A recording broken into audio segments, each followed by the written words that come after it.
Hello दोस्तों, कैसे हो आप सब। होप भी सारे एकदम ठीक ठाक होंगे, स्वस्थ एंड मस्त। और आज का एपिसोड देखा होगा, नो डाउट आप लोगों ने एंजॉय किया होगा। आज के एपिसोड में छोटी छोटी एक्टिविटीज जो है वो घर वालों से करवाई गई, एक के बाद एक एक्टिविटीज हमने देखी। लेकिन दोस्तों, हमने ये भी देखा कि उन एक्टिविटीज का जो नतीजा था वो कुछ खास नहीं आ पाया। एक्टिविटीज का मतलब होता है आग लगाना। और यहाँ पे कहीं ना कहीं कंटेस्टेंट्स की जो रियल फीलिंग्स होती है एक दूसरे के प्रति, वो बाहर आ जाती है इन एक्टिविटीज के थ्रू। लेकिन इन एक्टिविटीज में ऐसा लगा कि कुछ खास दम नहीं था। हमने आज देखा कि सबसे पहले गाने डेडिकेट कराए गए यहाँ पे कि भाई इस गाने की मिसाइल आप किसे देना चाहेंगे। यहाँ पे शहबाज को बुलाया गया, पैसा पैसा वाला जो गाना था उसको तान्या को उन्होंने डेडिकेट किया। और यहाँ बसीर को बुलाया गया तो इधर चला मैं उधर चला। उन्होंने जो है भाई कोनिका के लिए वो डेडिकेट किया गाना। कि कभी यहाँ जाती है, कभी वहां जाती है, कभी भी किसी का भी स्टैंड ले लेती है, फिर कभी भी किसी के भी अगेंस्ट हो जाती है, इनका कुछ पता नहीं चलता। और उसके बाद गौरव ने एक चतुर नार तान्या को कहा। अमाल ने धोखेबाज जो है वो फरहाना को कहा कि हमने ही कैप्टन बनाया और हमको इतनी सारी ड्यूटीज दे रही थी।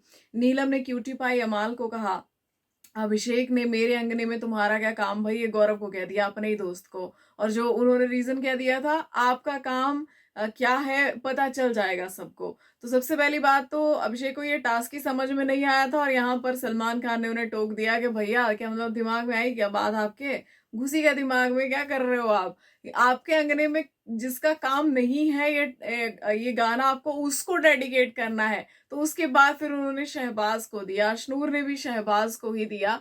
तो देखा जाए तो इस एक्टिविटी का कुछ खास फर्क नहीं पड़ा इन लोगों पे। वैसे ऑलरेडी ग्रुप्स बन चुके हैं, यहाँ पे भिड़ंत तो थोड़ी बहुत होती रहती है। हमने देखा कि जो है अपनी तो जैसे तैसे कट जाएगी, आपका क्या होगा जनाबे आली। ये जो है भाई कहीं ना कहीं तान्या ने नेहल को डेडिकेट किया है, इवन उनके पूरे ग्रुप को ही डेडिकेट किया है उन्होंने। और कहा है कि इन्होंने बहुत कोशिश की मेरे रिश्ते तोड़ने की, मेरा ग्रुप तोड़ने की, पर ऐसा हो नहीं पाया। उसके बाद भाई एक बड़ा ही इंपॉर्टेंट जो टास्क रहता है, एक बड़ी इंपॉर्टेंट एक्टिविटी रहती है बिग बॉस के घर में, कि आपके जो है कहे हुए डायलॉग्स जो भाई सुनाए जाते हैं, जो भी कंटेस्टेंट्स ने एक दूसरे को बोला है वो सुनाया जाता है। तो आज भी ऑडियो कैसेट प्ले किया गया, थोड़ा सा आवाज के साथ, थोड़ा सा उसके साथ थोड़ी सी छेड़छाड़ की गई थी, थोड़े से उसमें जो है मतलब एडिट किया गया था आवाज को, ताकि समझ में नहीं आए कि ये किसकी आवाज है। तो यहाँ पे भाई हमने देखा कि सब ही बहुत ही अच्छे से समझ पा रहे थे कि किसने किसको क्या बोला है। लेकिन उसके बावजूद यहाँ पे किसी को किसी से कोई गिला शिकवा नहीं था। मतलब मुझे देख के हैरानी हुई कि यहाँ पे फरहाना के सामने आया कि मुझे नहीं लगता कि वो मतलब लाइक वो कैप्टन है, वो तो एहसान पे घूम रही है, जोम्बी बनी हुई है, वॉकिंग डेड लग रही है। तो यहाँ पे उन्होंने अभिषेक को कुछ खास सुनाया नहीं उस चीज के बारे में। अभिषेक ने बोला था, जीशान कादरी के लिए फरहाना ने बोला था कि इनकी चमचियां हैं नीलम तान्या, इनके लिए चाय बना दो, ये कर दो वो कर दो, तो हम वो चमचागिरी नहीं कर सकते। ऐसी सारी बातें फरहाना ने कही थी, तो उन्होंने भी कुछ खास रिएक्ट नहीं किया। उसके बाद जीशान के लिए अमाल की तरफ से भी एक था कि मैं भी घुस जाऊं क्या, मैं भी भिड़ जाऊं क्या, इनका वासेपुर नहीं चलेगा यहाँ फिर मेरे सामने, अगर मैं अपनी पे आ गया तो फिर भी ये मेरा भाई है, ये मेरा ये है, भाई ये वो है, इसको तो मैं साथ लेके चलूंगा, इसके लिए तो मैं खुशी होऊंगा, तो मैं बड़े भाई का फर्ज निभाऊंगा। ठीक है, तो ये थोड़ी सी दोगलापंथी लगती है, क्योंकि सब आप लोग जितने भी हैं, चाहे बसीर है, चाहे अमाल है, चाहे जीशान कादरी, आप लोग सब एक दूसरे की पीठ पीछे जाके बातें करते हैं और आप सबको एक दूसरे से प्रॉब्लम भी है। लेकिन फिर भी आप लोग एक दूसरे के साथ आ जाते हैं। जब सामने बात पड़ती है, जब मैदान में बात पड़ती है, तब आप लोग एक दूसरे के साथ आ जाते हैं। वैसे आप लोगों में काफी खिटपिट चल रही है।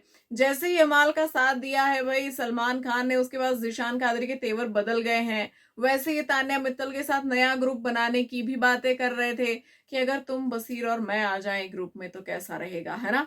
तो यहाँ पे एक तरफ तो आप अलग होने की, भाई बंटवारे की बात हो रही है घर में, बंटवारे की, भाईचारे में बंटवारे की बात हो रही है। और बंटवारे की बात के साथ साथ फिर आप भाईचारा दिखा रहे हो वीकेंड का वार पे कि अरे मेरा भाई अमाल, अरे मेरा भाई बसीर। ठीक है, तो ये चीजें समझ में नहीं आती, इसमें दिखते हैं डबल स्टैंडर्ड। यहाँ पे आप या तो इधर हो या उधर हो, आप बीच में क्यों लटके हुए हो, मुझे ये बात समझ में नहीं आती है। तो भैया इनकी दोस्तियां, यारियां, इनका भाईचारा मुझे बिल्कुल जेन्युइन नहीं लगता है। समटाइम्स ऐसा लगता है कि भाई ये तो क्या दोस्ती है, समटाइम्स ऐसा लगता है कि भाई इससे अच्छी दुश्मनी ही है। तो ये इनको मतलब ऐसा लगता है कि कंफ्यूज करके रखा है ऑडियंस को, क्लैरिटी नहीं है। ये लोग पीठ पीछे बातें भी करते हैं, लड़ने भिड़ने तक भी बातें चली जाती है, और उसके बाद भाई भाई भाई भाई, तो ये चीज समझ से बाहर है। एक तरफ ये कहते हैं कि शहबाज अमाल को भड़का रहा है, हमें इनसे अलग होना चाहिए। एक तरफ ये कह रहे कि मैं तो बड़ा भाई हूं, हमेशा इसका साथ दूंगा। हम कौन सी स्टेटमेंट पे यकीन करें ज़ीशान कादरी जी, हमें तो समझ ही नहीं आ रहा। उसके बाद में एक और चीज मुझे देखने को मिल रही है एक बार फिर से, अमाल आपकी प्रेज हुई है, बहुत अच्छी बात है।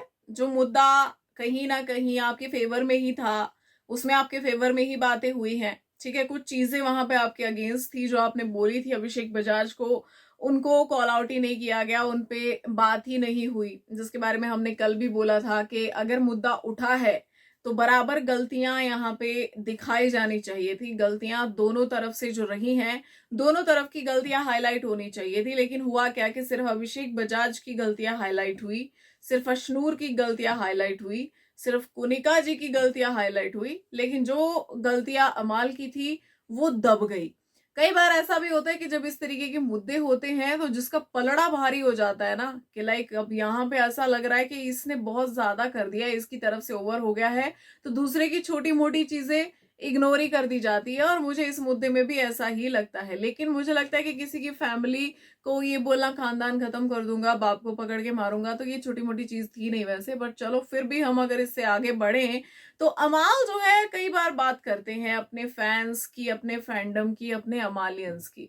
मुझे किसी के फैंडम से कोई जो है प्रॉब्लम नहीं है। देखो, सबको अपना फेवरेट चूज करने का पूरा हक है, हर कोई अपना फेवरेट चूज करो, अपने फेवरेट के हिसाब से चलो, उसमें कोई प्रॉब्लम नहीं है। लेकिन उस चीज को फ्लेक्स करना, बहुत बड़े बड़े फैंडम वाले लोग अंदर रह कर गए हैं, इतना बड़ा फैंडम के जो बोलते ना कि भाई एक्चुअल में जिन पर सूट भी करता है कि आग लगा दी, वैसा वैसे फैंडम वाले लोग भी अंदर रह कर गए हैं। लेकिन उन्होंने फ्लेक्स नहीं किया कभी भी, उन्होंने जताया नहीं कि हमारा फैंडम कितना बड़ा है। मैं उन्हीं की बात कर रही हूँ जो आज शो में एंट्री लेकर भी गए हैं। जी हाँ, बतौर गेस्ट आए थे, एक टास्क, एक एक्टिविटी उन्होंने करवाई घर के अंदर, कुछ मस्ती की, मजाक किया, कुछ रोस्ट भी किया, कुछ लोगों को रियलिटी चेक भी दिया, रियलिटी से अवगत भी कराया अपने स्टाइल में। एल्विश यादव, इतना बड़ा फैंडम, ऐसा फैंडम जो मतलब रिकॉर्ड तोड़ दे, ऐसा फैंडम जो बिग बॉस का इतिहास बदल दे। आज तक ऐसा कभी नहीं हुआ था कि कोई वाइल्ड कार्ड बिग बॉस में आया हो और वो ट्रॉफी लेकर गया हो, होता ही नहीं है। वाइल्ड कार्ड का भाई 2 या 4 हफ्ते में खात्मा, खत्म।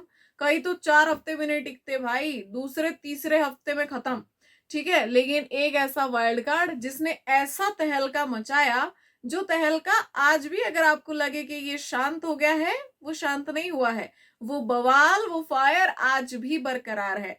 आप कहीं पर भी किसी के साथ भी एल्विश यादव को देख लो, यहाँ पे अगर एल्विश जो है एक बार आज अपने फैंडम को कह दे कि भाई तुम्हें इसे सपोर्ट करना है, तो उसे कोई हरा नहीं सकता। और आप सोचिए कि जब एल्विश के कहने पर वो किसी और को सपोर्ट कर सकते हैं, तो एल्विश के साथ क्या वो नहीं खड़े होंगे? तो यहाँ पे वो एक ऐसा फैंडम है दोस्तों जो बिग बॉस के इतिहास में भी मिसाल है। लेकिन बात यहाँ बस इतनी है कि एल्विश यादव ने कभी उस चीज की मतलब उसका बड़बोलापन नहीं दिखाया घर के अंदर कि मेरा फैंडम है, ऐसा है, वैसा है, अब तो बाहर क्या हो जाएगा, है ना, अब तो ट्विटर पे इसका तो किसी के साथ लड़ाई हो गई तो ट्विटर पे तो क्या ही हो जाएगा। लोगों ने उनके फैंडम को लेकर बोला है, तब उन्होंने रिप्लाई किया है। लेकिन सामने से कभी उन्होंने इस बात की मतलब तो फ्लैक्स नहीं किया कि अरे तुम तो क्या ही हो मेरे आगे, ठीक है। तो आप जो है अमाल, मैं आपके फैंडम को ये नहीं कह रही हूँ कि आपका फैंडम कोई छोटा है, आपको फॉलो करने वाले लोग उनका नंबर छोटा है, लेकिन ऐसी चीजें फ्लैक्स करना आपको शोभा नहीं देता। कहीं ना कहीं मुझे ऐसा लगता है, आप कह रहे कि कोनिका जी को ट्विटर पे मतलब इनका तो क्या ही हो रहा होगा, ट्विटर पे तो गई कोनिका जी अब, ठीक है, क्या पता उल्टा ही हो रहा हो भाई, क्या पता ट्विटर पे आप गए, ठीक है।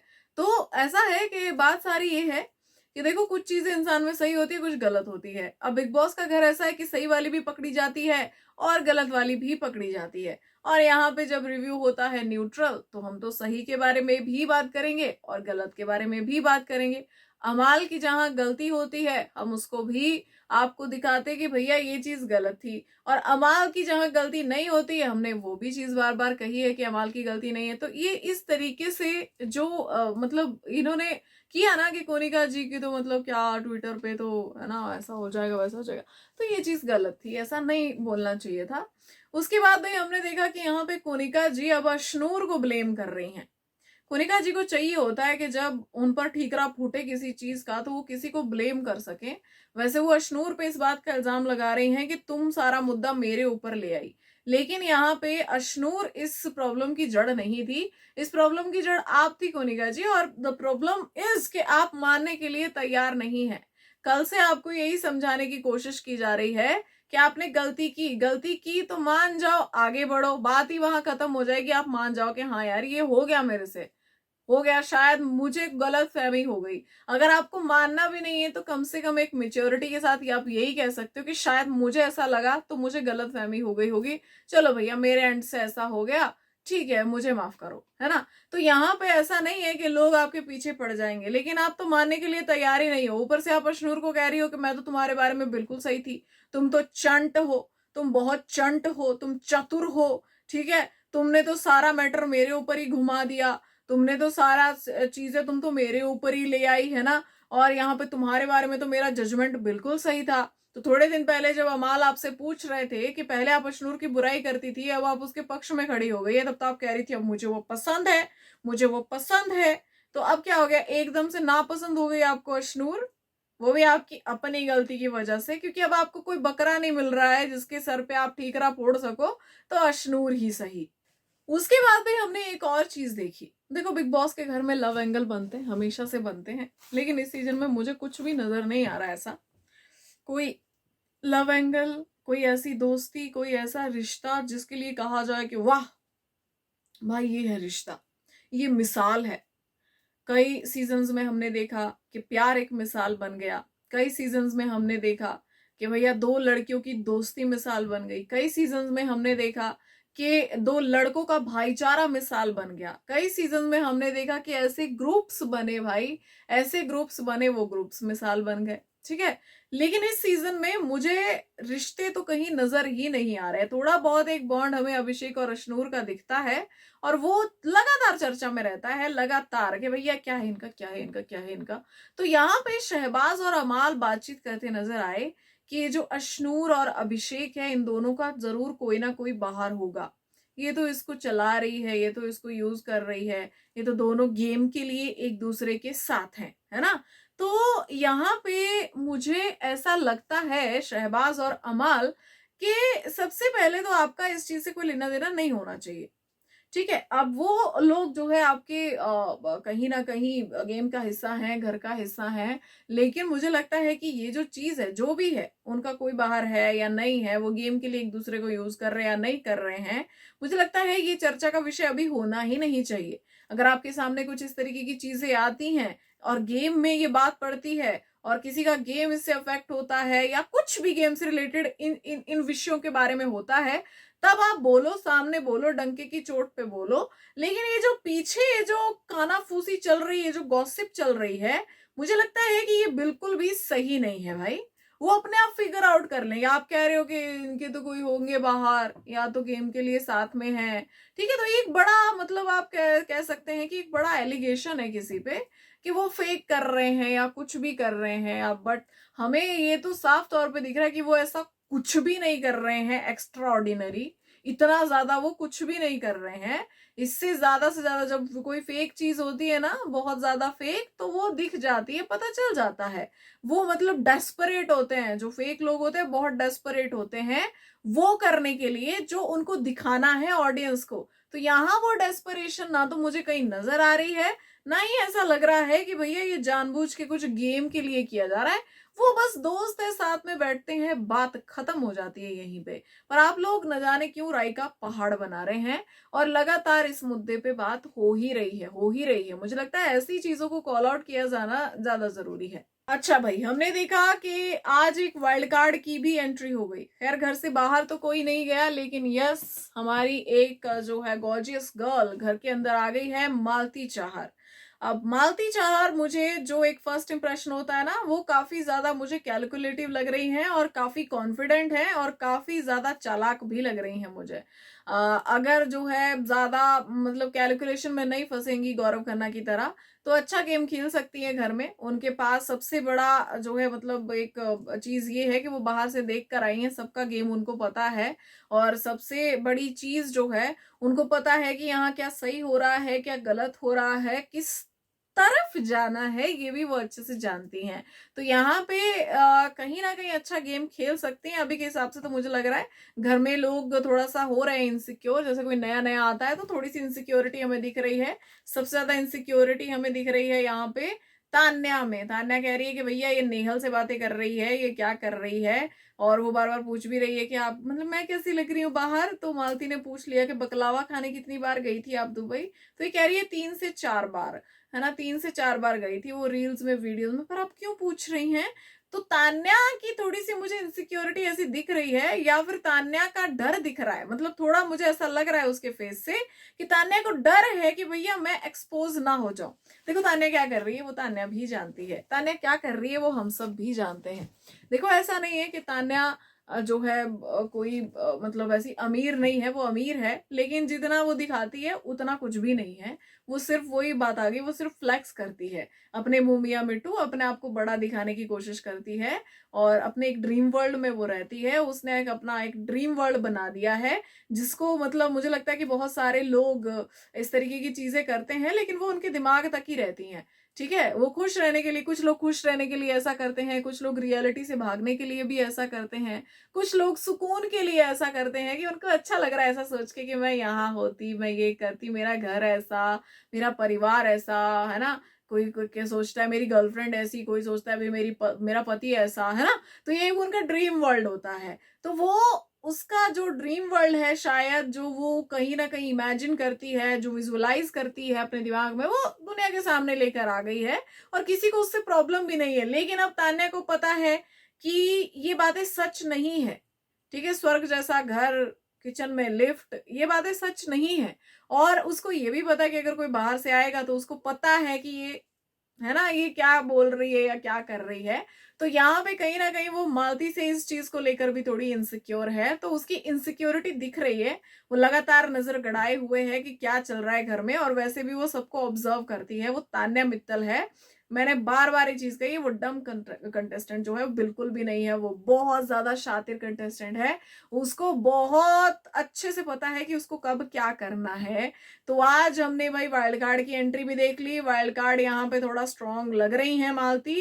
क्या करती हैं, क्या जलवे दिखाएंगी। नेहल की वो दोस्त है बाहर से, वो जानती है बहुत अच्छे से उनको। अमाल भी उनको बाहर से जानते हैं।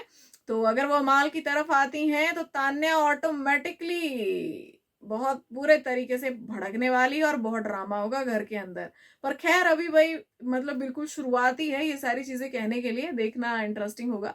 यहाँ पे उनसे एक छोटी सी एक्टिविटी भी करवाई गई थी, जहाँ पे उनसे पूछा गया था कि कौन से ग्रुप में जाएंगी। तो उनका कहना था कि अमाल तानने वाले। उनको पता है भाई कि किधर, है ना, किधर पलड़ा भारी है। साथ ही साथ उनसे पूछा गया ऑलराउंडर कौन है, तो उन्होंने अमाल तान्या को कहा। फिर 12th मैन कौन है भाई, जो मतलब जगह ही नहीं बना पा रहा है गेम में अपनी, तो वो मृदुल को कहा उन्होंने। फिर हिट विकेट कौन है, जो अपने पैर पे खुद ही कुल्हाड़ी मार रहा है, तो उन्होंने नेहल को कहा। कमेंटेटर कौन है, तो उन्होंने शहबाज को कहा कि वो बहुत ज्यादा कमेंट्री करता है। अच्छा जी, अब यहाँ पर जो है भाई बेघर होने के भी बहुत ड्रामा हुआ। उसके बारे में तो बात ही नहीं करते हैं, ऐसे ड्रामे होते रहते हैं। लेकिन बाहर कोई नहीं गया। कोनिका जी हाँ फिर भी बच गई हैं, ये कोनिका जी बच गई हैं। ठीक है, और इन सबको जो बताया जा रहा था ना कि आप सेफ हैं, आप सेफ हैं, इनके दिमाग में ये डालने के लिए बताया जा रहा था इनको कि अच्छा ये है बॉटम 2, अच्छा ये थोड़ा सा आगे हैं तुमसे, अच्छा ये तुमसे आगे हैं, ये है इस नॉमिनेशन के टॉप 2। तो ये इसका जो मेन कारण था वो ये था। लेकिन जैसे इनको बताया जा रहा था वैसा कुछ नहीं था। ठीक है, बॉटम में हमें पता है कि कौन था और किसको बचाया गया है, हम ये भी बहुत अच्छे से जानते हैं। अब आ जाते हैं भाई वहां जिस पल का सभी को इंतजार था, एल्विश यादव। जी हाँ, एल्विश यादव की एंट्री, धमाकेदार एंट्री, और मुझे लगता है कि एक नए अंदाज में entry. Elvish big boss OTT के बाद जो है बिग बॉस में बार बार आए हैं, बार बार बतौर गेस्ट उन्हें बुलाया जाता है, और भाई हर बार जब भी वो आते हैं तब तब वो तहलका ही मचाते हैं, जिससे चाहे घर वाले हो चाहे बाहर वाले हो, कईयों को काफी ज्यादा मिर्ची भी लगती है। तो इस बार भी मिर्ची लगी है, अच्छी खासी मिर्ची लगी है। उनकी एंट्री हुई और यहाँ पे भाई आते ही सलमान खान ने उनसे पूछा कि आपको क्या लगता है इस बार सिस्टम कौन हैंग कर सकता है घर के अंदर। तो भाई इनका कहना था कि स्टार्टिंग में मुझे मृदुल लगा था क्योंकि वो अपना भाई है, दोस्त है, लेकिन उसके बाद जब नतालिया चली गई तो वो पूरा ठंडा ही पड़ गया। तो अभी मुझे ऐसा नहीं लग रहा है उसके लिए। हमने देखा कि जाते ही एल्विश यादव ने, जैसे ही उन्होंने एक्टिविटी के लिए एंट्री ली, वैसे ही उन्होंने मृदुल को कहा कि भाई तू एक काम कर, तू मेरे साथ ही चल। क्योंकि यहाँ पे सच में यार, अगर आप सपोर्ट भी करना चाहो, मान लो आप सपोर्ट भी करना चाहो, आप अपनी ऑडियंस को कहो कि भाई इसको बचा लो, आपके पास क्या रीजन होगा अपनी ऑडियंस से कहने का कि इसको बचा लो? ठीक है, नो डाउट कि मृदुल का भी अच्छा खासा फैंडम है, लेकिन अगर एल्विश यादव सपोर्ट करना भी चाहे तो कैसे करे, क्योंकि वो खेल ही नहीं रहे भाई। मृदुल का अपना फैंडम इस वक्त उनको नहीं बचा सकता। तो यहाँ पे एल्विश आर्मी को एक रीजन भी तो होना चाहिए एल्विश के पास देने के लिए कि भाई ये ऐसा कर रहा है वैसा कर रहा है। उनके दिमाग में ऐसा है, ऐसे थोड़ी ना, मतलब बिना किसी लॉजिक के एल्विश आर्मी सपोर्ट कर देती है, ऐसा भी नहीं है भाई। एल्विश यादव को एक लॉजिक तो देना पड़ेगा ना, कुछ तो बताना पड़ेगा, कारनामा कि हाँ ये कर रहा है वो, तो उसको इसलिए सपोर्ट करो, या उसके साथ ऐसा हो रहा है तो उसको इसके लिए सपोर्ट करो। लेकिन उनके साथ कुछ हो भी नहीं रहा है, जस्ट उनको जगाने की कोशिशें हो रही हैं और वो जाग ही नहीं रहे हैं, तो एल्विश सपोर्ट नहीं कर सकते हैं ऐसे में। यहाँ पे भाई एल्विश यादव जो है, प्रणीत पुराना बदला, यहाँ पे प्रणीत के साथ जो भी था ना, मुझे लगता है इसे देखने के लिए तो ऑडियंस रुकी हुई थी। प्रणीत ने बाहर बहुत कुछ बोला, प्रणीत ने जो भी बोला और जिस चीज का मजाक बनाया ना दोस्तों, वो टॉपिक बहुत सेंसिटिव था। और वो टॉपिक जो है इतना ज्यादा सेंसिटिव था कि उसका इतना भौकाल मचा हुआ था। हर एक media house, main stream media बहुत बुरे तरीके से उस चीज के पीछे पड़ी हुई थी। अब किसी पर्सन पे जब एलिगेशन लगता है, उस पर्सन की मेंटल हेल्थ, उस पर्सन का परिवार, उसके नाते रिश्तेदार, उसके जितने भी क्लोज लोग हैं, उसका काम, हर चीज कितनी अफेक्ट होती है। मुझे लगता है कि ये दर्द वही समझ सकता है जिसके ऊपर बीतती हो। बोलते ना, जिस तन लागे सो तन जाने। जिसको चोट लगती है, दर्द उसी को पता होता है। ठीक है, हम सब जो है कहीं ना कहीं, चाहे थोड़ा बहुत छोटा छोटा ही हिस्सा है भाई इस ग्लैमर वर्ल्ड का। ठीक है, यहाँ पे हम भी एक किस्म से एंटरटेनमेंट मीडिया हैं, कहीं ना कहीं कनेक्टेड हैं, चाहे बॉलीवुड से, चाहे इंडस्ट्री से, टीवी इंडस्ट्री से। ठीक है, तो हमें पता है कि चीजें किस तरीके से वर्क करती हैं, क्या होता है और किस तरीके की सनसनी फैलती है। कहीं एक जगह से कुछ आया तो वो कैसे फैलता है, पूरा भेड़ चाल में चीजें चलती हैं। और फिर वो चाइनीज विस्पर बोलते हैं ना कि चीज यहां से शुरू हुई, जब तक वो वहां पहुंची उसका पूरा मीनिंग और कॉन्टेक्स्ट बदल चुका था। जब भी किसी पे एलिगेशन लगता है, एलिगेशन और प्रूव हो जाने में फर्क होता है। एक होता है कि एलिगेशन लगा भाई कि तुमने ऐसा किया, जैसे मान लो मुझे लगा कि किसी ने मेरे 100 रुपए चोरी कर दिए, तो मैं क्या गई, मैं गई उसके ऊपर एलिगेशन लगाने कि भाई तुमने मेरे 100 रुपए चोरी कर दिए। अब ये प्रूव करना कि उसने किए कि नहीं, उसमें वक्त लगेगा। ठीक है, और जब तक वो गिल्टी प्रूव नहीं होता तब तक हम उसको ये नहीं बोल सकते कि तू चोर है, मुझे शक है कि तुमने ऐसा किया है तो मैंने एलिगेशन लगाया है। लेकिन यहाँ पे तुमने वो किया है और तुम वो हो, उसको वो टैग देना, उसमें जमीन और आसमान का फर्क है। तो एलिगेशन के जो है बेस पे आप फाइनल जजमेंट पे पहुंच जाते हो, ये चीज गलत है। चाहे फिर आप मजाक मस्ती कर रहे हो, चाहे आप कुछ भी कर रहे हो, ये मजाक मस्ती का विषय नहीं है, ये किसी का ट्रॉमा है भाई, किसी का ट्रॉमा है। आप सोचो प्रणीत जी कि उनकी फैमिली पे क्या बीत रही होगी उस टाइम पे, इकलौता लड़का, ठीक है, और यहाँ पे जो है कितना सफर कर रही होगी फैमिली। वो भी बहुत साधारण से लोग हैं भाई, बहुत साधारण लोग हैं। एल्विश यादव के माता पिता बहुत साधारण लोग हैं, वो ऐसे ग्लैमर वर्ल्ड से जुड़े हुए नहीं हैं, वो सोशल मीडिया पे भी ऐसे एक्टिव नहीं रहते हैं, उनको नहीं पता कि क्या हो रहा है भाई। ऊपर से उनके बेटे के लिए कोई इधर से कुछ बोल रहा है, उधर से कुछ बोल रहा है, इधर से कुछ आ रहा है, न्यूज पे कुछ और चल रहा है। तो ये उस टाइम पे इतना सेंसिटिव मुद्दा था, मैं जस्ट बस यहाँ पे बताने की कोशिश कर रही हूँ, लेकिन फिर भी आप लोगों ने मजाक बनाया। लेकिन सबसे इंपॉर्टेंट चीज थी कि एल्विश यादव उसको कैसे हैंडल करते हैं। चीजें थम चुकी हैं, बहुत सारी चीजें, मुझे लगता है बहुत जल्दी ये खत्म भी हो जाएगा, जो भी केसेस थे या जो कुछ भी था। आज एल्विश यादव काम कर रहे हैं, आप सभी के सामने खड़े हैं, तो कहीं ना कहीं सच तो सामने आ ही चुका है ना एक किस्म से। ठीक है, अगर वो बोलते ना कि अगर कुछ होता तो ये बहुत लंबा चौड़ा टाइम हो गया, अब तक तो प्रूव भी हो जाता जिन लोगों को डाउट था। तो कहीं ना कहीं वो हमारे सामने आज भी खड़े हैं, आज भी काम कर रहे हैं, तो यही प्रमाण है, यही सबूत है। यहाँ पे एल्विश ने बहुत ही अच्छे से प्रणीत को हैंडल किया। आते ही पूछा, पहले तो इन्होंने कहा था अपने स्टैंड अप कॉमेडी में कि एल्विश यादव को तुम जानते हो क्या? जानते हो क्या एल्विश यादव को? मैं भी नहीं जानता, मैं भी नहीं जानता था एल्विश यादव को। ठीक है, फिर वो गया उधर बिग बॉस में, ओटीटी में गया, वो ओटीटी का विनर रहा है, सलमान के घर पे रहा है, तो मतलब जानवरों के साथ तो कितना ही उसका ये होगा, तो तुम जान ही सकते हो। इस तरीके की उटपटांग बातें कही थी, केसेस को लेके मजाक बनाया था, एलिगेशंस को लेके मजाक बनाया था। तो एल्विश ने सबसे पहले तो बहुत ही अच्छे से जाते ही ये पूछा कि अरे प्रणीत भाई, पहचाना मुझे? मैं एल्विश यादव, वो ओटीटी सीजन 2 का विनर। ठीक है, तो यहाँ पे बहुत ही अच्छे से उन्होंने हैंडल किया, और अंत में प्रणीत को ये भी समझाने की कोशिश की, अभी मैं बोल दूं कि भैया तुम्हें बाहर आना पड़ेगा, 5 करोड़ का फ्रॉड वाला केस तुम पर लगा है, तुम्हें कैसा लगेगा? तुम जहां से रोजी रोटी कमा रहे हो, तुम शायद वो भरपाई भी ना कर पाओ 5 करोड़ की, जिन जिन जोक्स को मार के तुम रोजी रोटी चला रहे हो, तुम्हारी वहीं से चल रही है ना।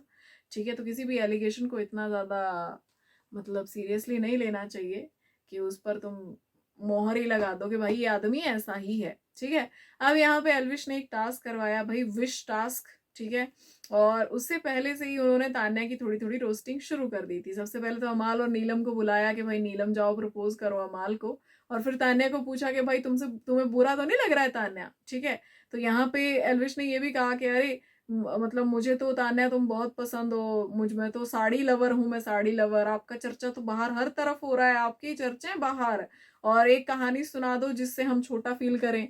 तो यहाँ पे कहीं ना कहीं उन्होंने तान्या को थोड़ा बहुत रोस्ट किया, लेकिन मजाक मस्ती चल रही थी। विश टास्क शुरू हुआ, हमने देखा कि भाई यहाँ पे कोनिका जी को बुलाया गया कि आप किसे विश पिलाएंगे, सॉरी एंटीटोड देंगी जिसके अंदर बहुत विश है।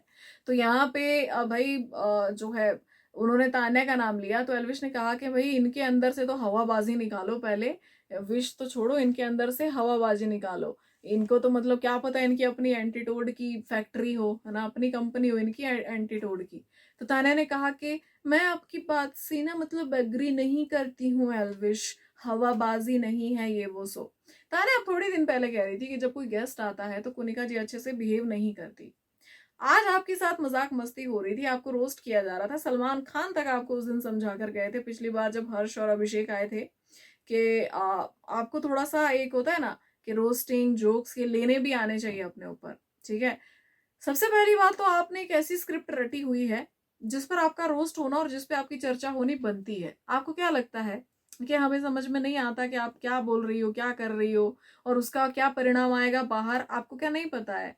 तान्या आप बहुत स्मार्ट हो, ठीक है, लेकिन यहाँ पे मुझे लगता है कि अगर आपको ये लगता है कि मैं बहुत ज्यादा इंटेलिजेंट इंसान हूं, तो मुझे लगता है कि करोड़ों की आबादी वाला देश है, यहाँ पे इतने ज्यादा लार्ज नंबर में जो है बेवकूफ नहीं होंगे जितने ज्यादा बड़े नंबर पे इंटेलिजेंट लोग होंगे, जो आपको देखते हैं, समझते हैं अच्छे से, और उनको समझ में आता है कि आप क्या कर रही हो। आप ये पहला सीजन कर रही हो, लोग ऐसे हैं जो मतलब 19 सीजन से देख रहे हैं पूरा, ओटीटी के भी लगा लो उसमें साथ में। ठीक है, तो उनको पता है कि कौन कब बिग बॉस में क्या गलत कर रहा है, क्या सही कर रहा है, कौन फेक है, कौन रियल है, कौन नया न्यूट्रल चल रहा है, कौन पक्षपात कर रहा है, सारी नॉलेज है ऑडियंस को, पहली चीज। और इस बात की सारी नॉलेज है आपको, क्या चलता है क्या नहीं चलता है, कब कहाँ क्या बोलना है, आपकी सटीक ऑब्जर्वेशन होती है हर चीज को बारे में। तो यहाँ पे आप जो स्क्रिप्ट लेकर आई हैं, आप जानती हैं कि उस स्क्रिप्ट पे बातें होंगी, वो चर्चा का विषय बनेंगी, क्योंकि आपकी वही स्क्रिप्ट आपको सभी घर वालों से अलग दिखाती हैं। आपके साथ घर में वो लोग भी हैं जिनकी नेटवर्थ आपसे बहुत ज्यादा है, लेकिन क्योंकि वो उस चीज को फ्लेक्स नहीं कर रहे हैं, वो अपने आप को वैसे नहीं दिखा रहे हैं, तो वैसे अलग उभर के नहीं आ रहे हैं वो लोग। लेकिन आप अपने आप को उस तरीके से रिप्रेजेंट कर रही हैं, अपने आप को उसी तरीके से प्रेजेंट कर रही हैं, तो आप अलग दिख रही हैं क्योंकि आप अलग अपने आप को दिखा रही हैं। और आप क्यों दिखा रही हैं, इस बात से भाई कोई भी अनजान नहीं है। तो हम जानते हैं कि आप जानती हो कि ये सब होने वाला है, दैट रोस्टिंग, हर वीकेंड का वार पे आपके मुद्दे रहना, क्योंकि इसी सब के लिए तो आपने ये किया है तान्या। ठीक है, आप जितना ज्यादा मतलब क्लेवर समझ रही हो अपने आप को, भाई बाहर जो है आपसे वो शेर के सवा शेर बैठे हैं, तुर्रम खान, वो सब जानते हैं आप क्या कर रही हो। जय श्री राम, स्पिरिचुअल इन्फ्लुएंसर, भाई मुझे इन चीजों से कोई प्रॉब्लम नहीं है। बात तब आती है कि जब आप इन चीजों को जस्ट जस्टिफाई करने के लिए और ये दिखाने के लिए कि नहीं नहीं मैं कितनी सच्ची हूं, आप किसी को गलत साबित करो। यहाँ पे एल्विश जो है आपको बार बार बोल रहे थे कि भैया, है ना, मतलब तान्या जी आप में कहाँ कमियां हैं, आप तो मतलब अपने वर्ड्स वापस ले लो, उन्होंने आपके साथ मजाक किया तो आप हंस देती, बात खत्म हो जाती। लेकिन आपने कहा कि जो है मैं पहली बार आपसे एग्री करती हूँ, तो एल्विश ने कहा कि मत करो एग्री, वो उनका आदत है मजाक करने की। उसके बाद तान्या ने कहा कि आप रोस्ट कर रहे हो, तारीफ कर रहे हो, मुझे समझ में नहीं आ रहा है। तो एल्विश ने कहा कि मैं तो दोस्त हूँ आपका, ऐसे उन्होंने हाथ बढ़ाया। तो तान्या ने कहा मुझे तुमसे दोस्ती नहीं करनी। ठीक है, तो ये इस तरीके की बातें भाई, वो ना तो वो आपके बाहर से दोस्त है ना आप उनकी बाहर से दोस्त है, वो गेस्ट है, उनको बुलाया गया है, उनको कहा गया है रोस्ट करने के लिए, तो वो अपना काम कर रहे हैं पहली चीज तो। उसके बाद आप बाद में जाकर भी कह रही हैं कि मेरे को हवाबाज बोल रहे हैं, ऐसा वैसा, मेरे को ऐसा नैरेटिव फैला रहे हैं, ये वो सो। भैया उनको कोई लेना देना नहीं है आपसे, वो अपना काम कर रहे हैं बाहर। आप आई हो बिग बॉस करने, वो करके जीत के जा चुके हैं। ठीक है, तो मुझे लगता है कि इस तरीके का एटीट्यूड आपको दिखाने की जरूरत नहीं है। पिछली बार आपने अभिषेक और हर्ष को भी कुछ इसी तरीके का एटीट्यूड दिया था। शक्ल आपने इस तरीके की बना ली थी कि भैया पता नहीं आपके साथ क्या हो गया। बाकी घर वालों को भी रोस्ट किया जाता है, सब उसको सपोर्टिंगली लेते हैं तान्या जी। यहाँ पे आप पे कोई एलिगेशन तो नहीं लगाए जा रहे हैं। मुझे तो ये समझ में नहीं आ रहा कि जिस दिन बिग बॉस आएंगे आपको एक्सपोज करने, उस दिन आपका क्या होने वाला है। आप प्रूव कैसे करेंगी अपने आप को। आपको पता है इतने तो ना सबूत मुझे लगता है किसी क्राइम में जो है नहीं जुटा पाती हैं हमारे जो है मतलब बड़े बड़े लोग। ठीक है, तो जितने आपके बारे में बाहर मीडिया ने, आम जनता ने, आपके पड़ोसियों ने, आपके शहर वालों ने जुटा लिए हैं कि भाई ये देखो तान्या मित्तल ये नहीं ये है। ठीक है, तो आपके लिए साबित करना मुश्किल हो जाएगा। बाहर सब कुछ पड़ा है ऑलरेडी, सब कुछ इंटरनेट पे पड़ा है। आप जितना इस चीज को ना सिर्फ बस उतने तक ही रखेंगी कि लोग इससे एंटरटेन हो रहे हैं या घर वाले एंटरटेन हो रहे हैं, उतने में ही आपका फायदा है। अगर आप इस चीज को प्रूव करने पे आ जाएंगी ना कि मैं तो सच बोल रही हूं, तो तान्या जी धज्जियां उड़ जाएंगी, ये मत करिए। और आप किसी एटीट्यूड दे रही थी भाई, मतलब मुझे देख के बड़ी हैरानी हुई कि थोड़ा सा गेस्ट की रिस्पेक्ट हो तो ज्यादा बढ़िया है ना। मुझे लगता है कि ज्यादा ठीक रहेगा।